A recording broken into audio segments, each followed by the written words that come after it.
This episode is brought to you by One World Empowered. Hey there, tired mama. Do you wish you could push a reset button on your energy? Like, do you want to keep up with those Energizer bunnies that are running around you all day? I know. I feel ya. Coffee can only do so much. Well, don't you worry. I've got you covered. Now just imagine a community of mamas who know the struggle and are working together to harness and reclaim their energy. We're talking about a true community of mamas who get it. Daily practices to jumpstart your days, accountability partners, group coaching calls to ground and recenter you throughout the 28 days. Does this sound like the exact dose of medicine you need in order to feel 100% again? If so, this program is exactly what you need if you want to be more present with your kiddos, if you think a new routine will help you maximize your time and you enjoy having an accountability partner to help you with developing that new routine and those new habits, if you'd like to increase your patience and energy all while reducing your stress and anxiety, and if you think it would be amazing to have an understanding community of mamas who get it and are on the same path towards healing. Mama, today is the day you choose you and level up.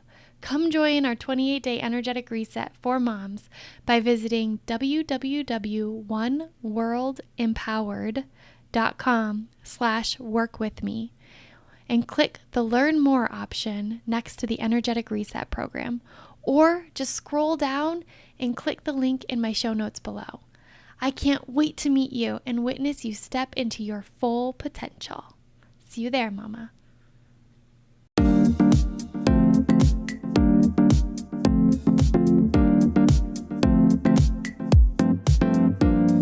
You're listening to the Empowered to Heal podcast. I'm your host, Dena T, and I'm so excited to take you on a journey through stories of everyday experts as we share the ways we've harnessed the power inside us to improve the quality of our lives and the health of our minds. We're so excited to have you here with us and hope you feel inspired and empowered to heal.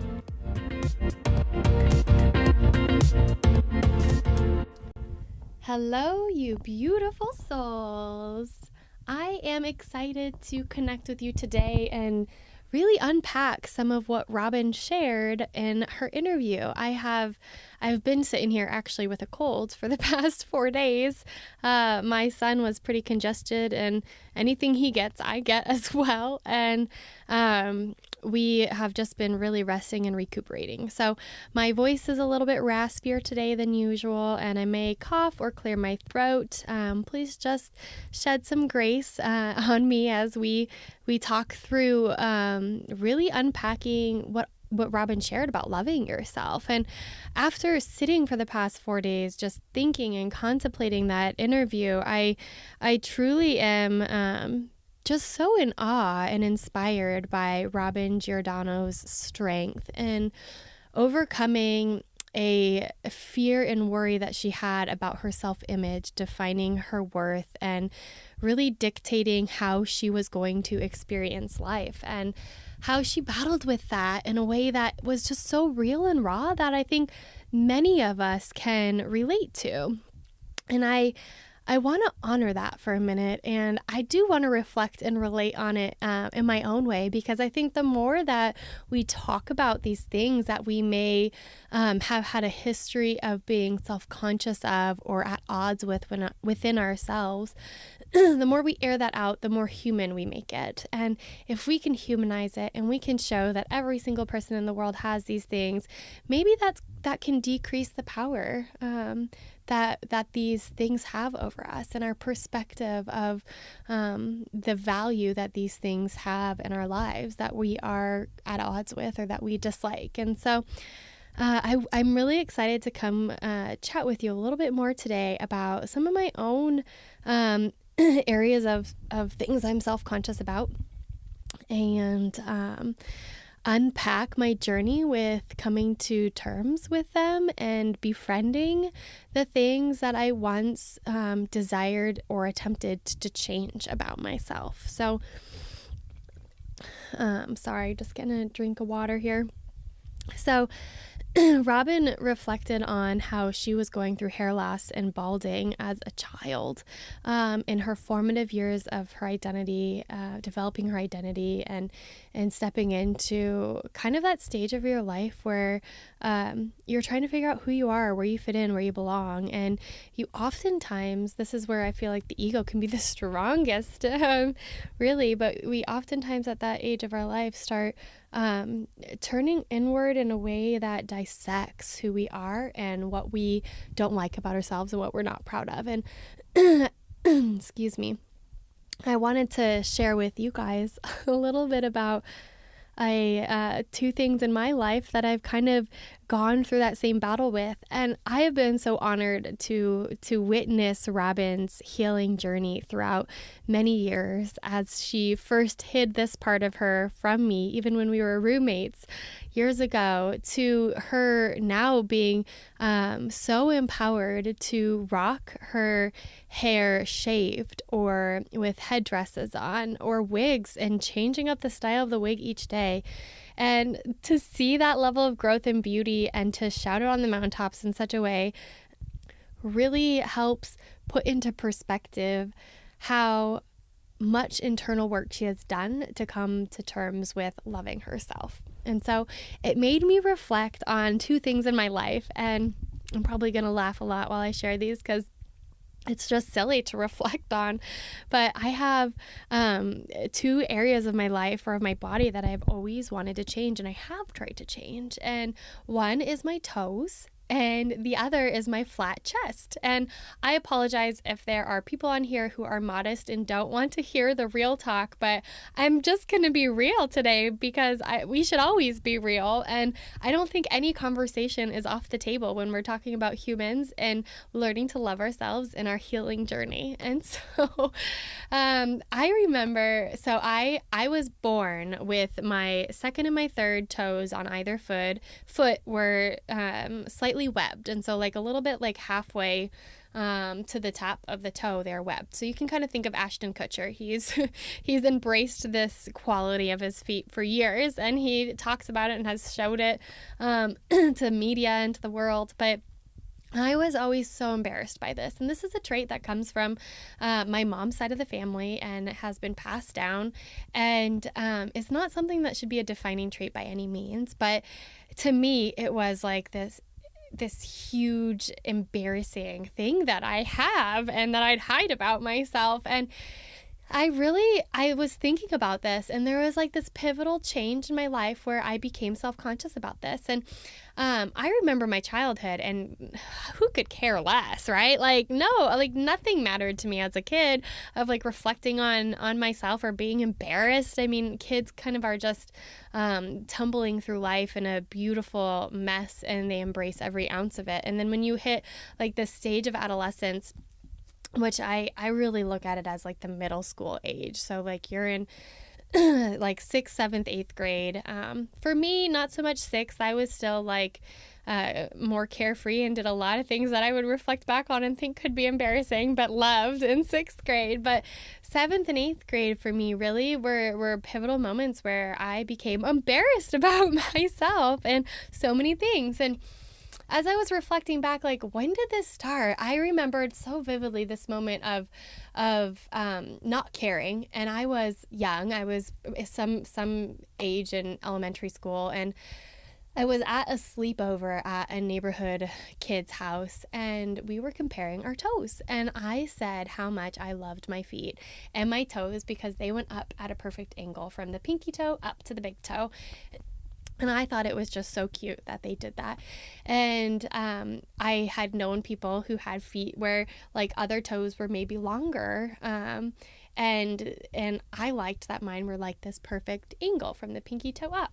And I remember like being so proud of my feet and like looking at them with my friend with just loving my body and how it was made and how it looked, and being in admiration of it. And then I remember the pivotal moment that it changed, and it was not like a big aha moment for me. It was like this moment with my youth group where someone looked down when I was wearing sandals and they said, "Look at your toes." And I said, "What about them?" And they said, "Look, like they're weird." And they pointed out how like they were slightly webbed on those two toes. And I, like from that moment on, I became so self-conscious of my feet to the degree that it robbed me from so many experiences that could have just been joyful and fun. And instead I was perseverating on how my feet looked different than others, or how I didn't want people to see my feet, or I didn't want to call attention to my feet. And I stopped wearing open-toed shoes. I stopped wearing flip-flops, which I'm an Arizona girl. Like sandals and flip-flops are things you live by. And I stopped like being at birthday parties. I'd be nervous to like have my feet out. I'd either have my feet in the pool in the water or under a towel, or inside my shoes, like slip-on shoes, like ballet flats or something. And I was just always so embarrassed for anybody to see or call attention to my feet. And to the degree that, I kid you not, in my senior year of high school, I underwent surgery. I electively chose to have my toes separated on both of my feet at the same time over my winter break in my senior year of high school. And this was like a huge decision. I felt frustration towards my parents because they made mention that this was something they could have done when I was a child and it would have been easier, but they didn't feel like it was kind of their position to make that call. And now here I am as a full-blown like adolescent kid, 17-year-old I believe I was at the time, and I was gonna undergo surgery to separate the toes, my two toes on either foot, from one another. And this surgery was so intense and painful. So it was a long surgery, and it included skin grafting, and the recovery of it was torture, absolute torture. Every single night I'd have to wrap each toe separately, and like clean the wounds, and it was terrible. And I had to do skin grafting after the fact too. It was just absolutely, in every way you could imagine, gruesome, gross. I'm a wimp when it comes to anything pain related, blood, needles, like no thanks. But I elected to go through this because it mattered so much to me that my toes looked different. And I kid you not, it didn't work. Like literally, I underwent this surgery. I was in a wheelchair afterwards. I had to relearn how to walk because you have to, you balance. You don't realize how much you use your toes to balance.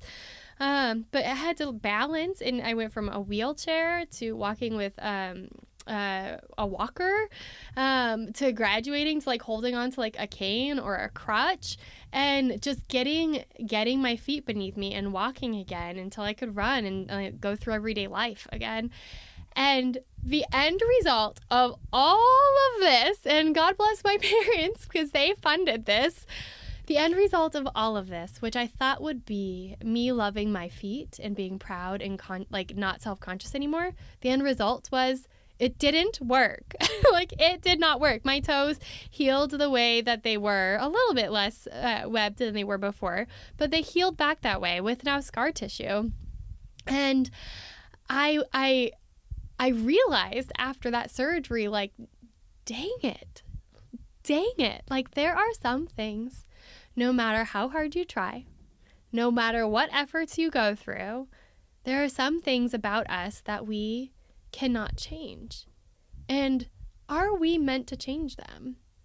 It makes you think about all of the things we dissect about ourselves when we look at ourselves in a mirror, or we're looking at the quirks that every human being has, all these thoughts that we have that are just taking love out of the picture and analyzing and hurting, pulling apart ourselves. Really, does it work? The answer to that in my journey was no. And up until that point, I was also, and I all the way up until having my son was extremely self-conscious about my flat chest. And I have to share this because I think this resonates with so many women out there. We're always looking at our body, like, is our tummy right? Is our booty right? Are our thighs right? Is our belly right? And holy smokes, like, can we just knock it off a minute? Like, this is the one vessel we have to experience this life, and we want it to be healthy and fit. Go for it. We want it to experience life to the fullest and be able to take on all that life has to offer us. But that doesn't mean that we need to augment ourselves in a way to look like the natural standards of beauty in the world. And I want to share this story. I have always been flat-chested, and I was in middle school when I realized, like, oh man, looking around, like, everybody around me is starting to get boobs, and wow, they're talking about their periods and their menstrual cycles, and we've been planning for this day, right? Like, in Arizona back in the day, I don't know if they still do this or not, but you would go through classes in elementary school. All the girls would be pulled out of a class and go into one room and all the boys would go to another room, and they would talk about puberty, and the girls would leave their class after watching an informational video on what the menstrual cycle is and how to take care of it. We'd leave with like a goodie bag, like this goodie bag of sanitary napkins and pamphlets and things to talk to our parents about, and what to do when your first period comes so that you're not like scared to death that you're bleeding out of your vagina and you're dying, right? Like, it readies you for this moment in your life, and it helps decrease the fear. I'd gone through these classes in elementary school, and I had my goodie bag in my cabinet, and my sister was like full-blown menstruating because she's older. She's 2.5 years older. And I was like, all right, when's this going to happen? My sister started her cycle early, and I started my cycle so stinking late compared to everybody I knew. I'm what you call like a late bloomer. And I laugh because I remember being in middle school. And you go into middle school, you have to, you have PE. And where I went to middle school, you go into the locker room and you have to dress out. And you had like 7 minutes to get, like, after the bell rings, to get dressed, changed, put everything away, and be in your spot that you need to be for lessons for PE. and so it was like this whirlwind of time. And all of a sudden, I had this like realization, like, looking around me in this locker room, like, wait a second, like, something's different here. Everybody's wearing bras, and little Dena, who had no use for a bra at the time, was not. And we had this, like, I remember going home to my mom and talking to my sister, and they give me this thing. It's called a training bra. And these are for, like, I don't know why they call it a training bra. Like, I don't know what you're training for, like training to get used to wearing a bra all the time, or like, I don't understand the purpose of them, but they're like cloth fabric, like triangle bras that like you wear, and they're just like these like plastered onto your flat little chest, and they don't have shape, they don't have cups or anything in them. And so they send me to school with my training bra on, and this was before like I knew and anyone prepared me that, like, so your bra should match your skin tone, or you'll be able to see it under lighter colored clothing. And if you're wearing a white bra and you're like, I'm pretty fair skin tone, but you could see the outline of it in your clothing. And so here I go, marching off to school wearing my training bra and ready to change in the locker room like everybody else and not feel like so outcasted. And that was like my first time of like trying to fit in before my body even required it, of like, okay, like, what do I need to do as I blossom, right? As I like bloom into a woman. And here we go, 4 years later. Yes, guys, like I did not get my menstrual cycle. I'm pretty sure I was a sophomore in high school. I was, like I said, a late bloomer. And once I finally got my menstrual cycle, everyone was like, Dena, it is not something like that you want. Like, it is a pain in the butt. It comes with so much pain and discomfort, and the hygiene like required to keep up. It's just a lot of effort, and it's not worth the hype. And in my brain, I'm like, yes, I want my menstrual cycle. I want boobs. And I started my menstrual cycle, and it was, like everybody said, an actual disaster of hell, and nausea and vomiting and cramps and crazy cycle trying to figure itself out. And guess what? No boobs. My chest did not change pre-period to post-period. And I can safely say it didn't change until I was pregnant many years later. And so I then was like, oh my God, if I'm not going to get boobs when I have my period and everybody else around me has boobs, like, what do I do?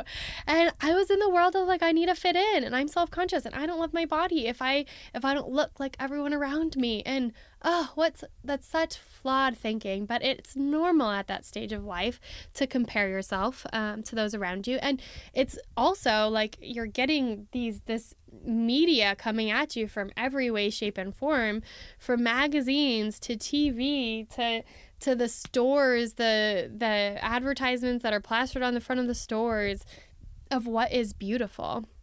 And here I was, like, I had always been really skinny, and I was born super premature, and I don't know, like, weight gaining was hard for me for much of my life. I was had very low weight, but I was taller. And so here I am, like a stick figure, no booty, no hips, no boobs, no belly, and like this straight line. And I was tall with these, like, the features that stuck out were like my bones, like my knobby knees and my shoulders and my elbows and my like clavicles and my hip bones.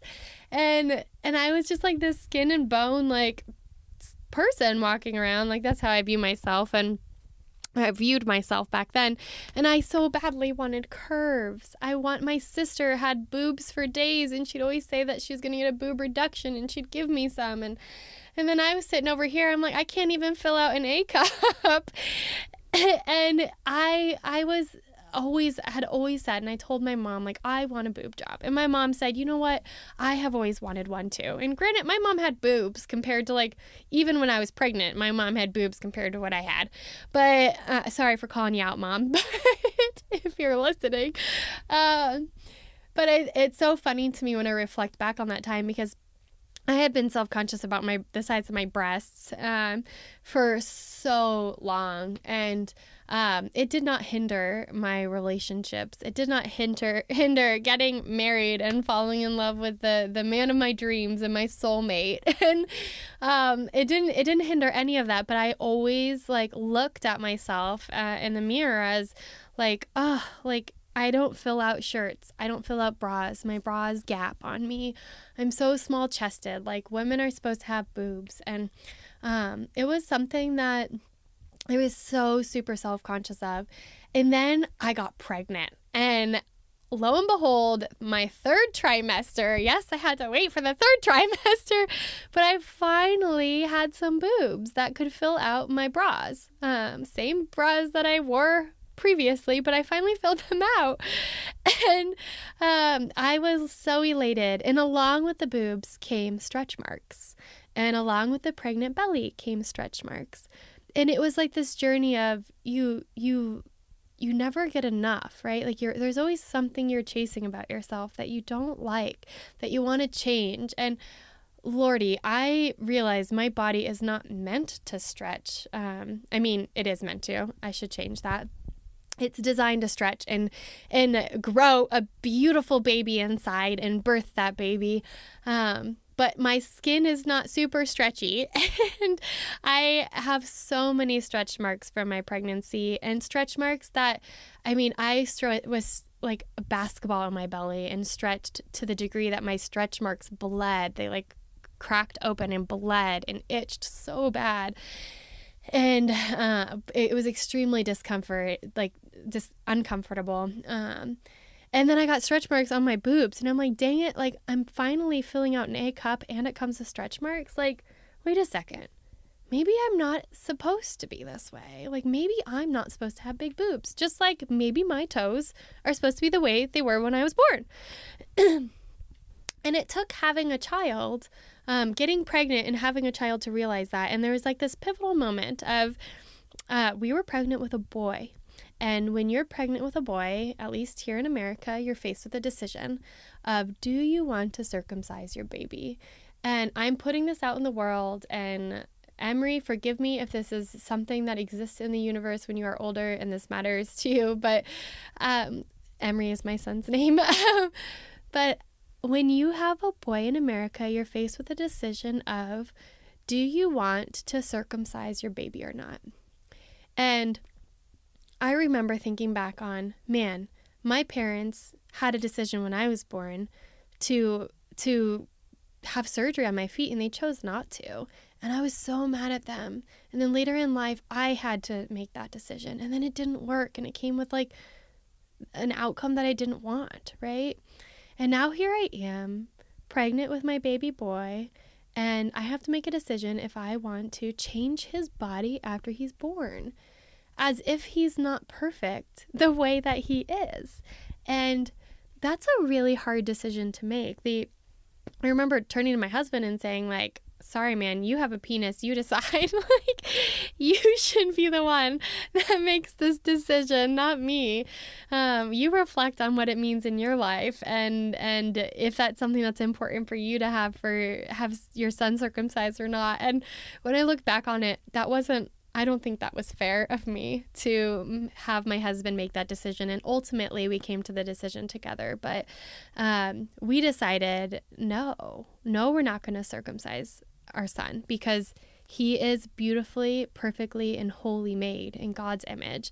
And I will have spent 9 full months growing him in all of his beautiful, perfect glory inside me to birth him into this world.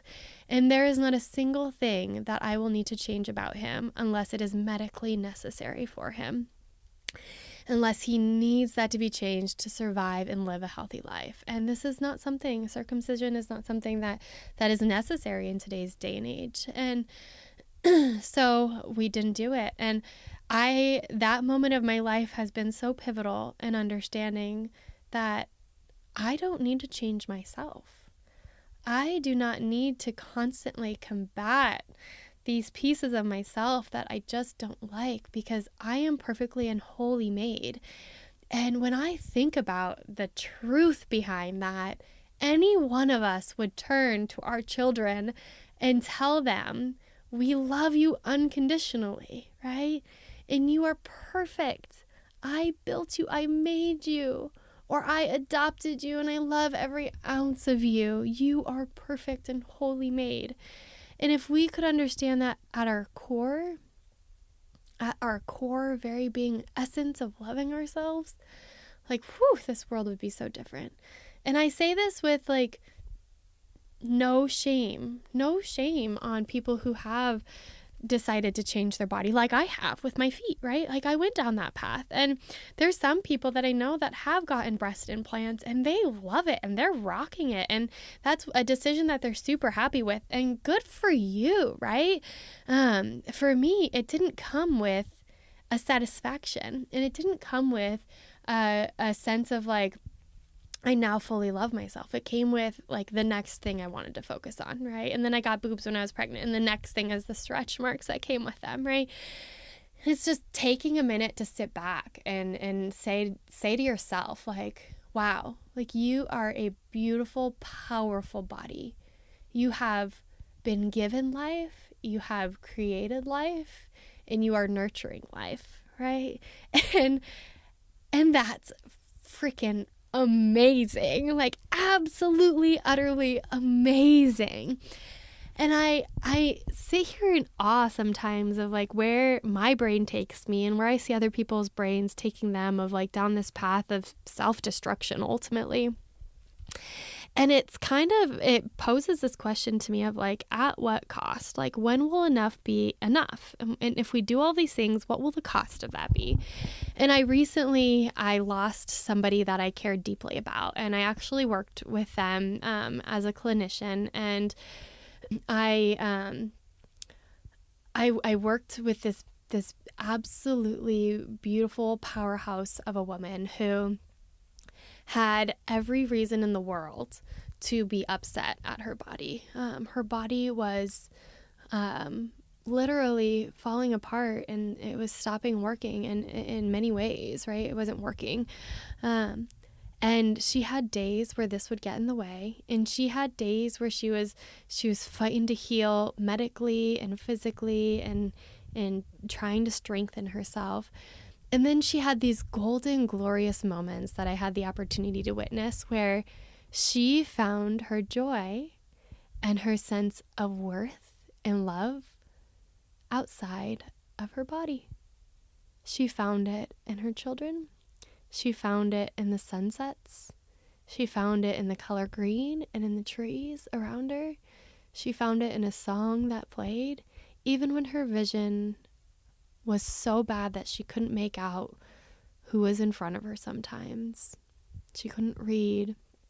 Even when she couldn't get out of her chair, she found things that brought her joy and that she embraced beauty around. And holy smokes, she found a way to turn the ego off despite the limitations of her body or despite the things she wished were different, whether they were in vain like some of my things, or whether, I don't know if in vain is, I think that's a judgmental word, whether they were like cosmetic like some of my things, or if they were about her ability to function as a human. And she found joy, and she found love, and she found happiness, and she found peace. And we recently lost her on this side of earth, on this side of life. Her spirit and her soul has left her body, and she's gone into her next venture of this universe. But I feel so honored to have known her and to have witnessed her transformation from the hurt and the pain to the healing, to finding that love and peace with her family again. And I was reminded in that experience, and this just happened a couple of weeks ago, that I lost, that she left, she died. I lost her, right? We all lost her. And it reminded me that we have one life. There is just one body that we get to inhabit. This body that we have today. This is how our spirit and our soul gets to experience life. The tangible life, the emotions and the feelings that is humanity, right? Those things that are being human, the embarrassment and the happiness and the weird and the fun and the scary. This is the one body we have to experience that. And we can either go through that experience being handcuffed by the limitations of how we see ourselves, or we can take those handcuffs off and take back our power and how we see ourselves and how we engage in this world. We do not have to be powerless to the things that we do not like about ourselves. We do not have to feel disdain or dislike about ourselves. We can feel love, and we can respect and honor our body and what it does for us each day and the ways we do get to experience our life. And that is so profound, and that's something that Robin Giordano shared in her the last episode, her interview, around learning to love herself, and that her journey to wellness and healing was all about learning to love herself. And there's so much truth in that. Thank you guys for letting me share and listening to me ramble on about my journey and my experiences with learning to love myself. And honestly, mine came after so many trials of trying to change myself, until I became a parent and I realized the absolute beauty that we are in our pure natural form.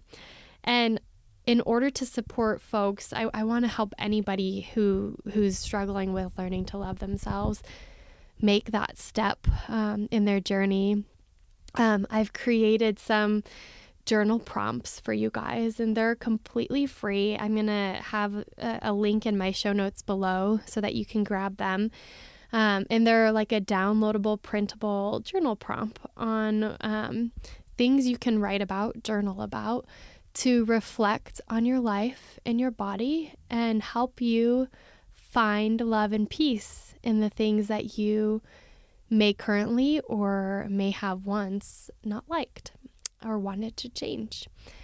And I hope you guys find them of value. And thank you again for joining me on some of my journey here as I shared some moments that were embarrassing from my past. You are all so beautiful and wonderfully made, and I hope that this inspires you to heal in your journey.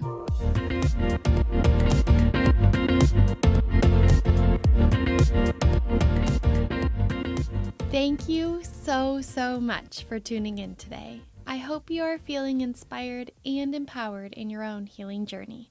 I know that many of you listening might be reflecting on your own stories that you may feel called to share. If so, please reach out to me at Dena T at empowertoheal.com. That's DENAT at empower2heal.com. Or drop me a message through my Instagram handle at empower2heal. I would love to connect with you and learn about your journeys so that we can hopefully continue to spread these powerful life lessons on empowering ourselves to heal. My contacts will also be linked in the show notes below so that you can easily find me. We are so eager to start a movement in showcasing the many ways we can heal. And you can be part of this movement too by capturing images and tagging them #empower2heal on Instagram. We look forward to seeing all the ways that you are empowered to heal. I love you, beautiful souls, and thank you so much. Please be sure to subscribe, like, and review.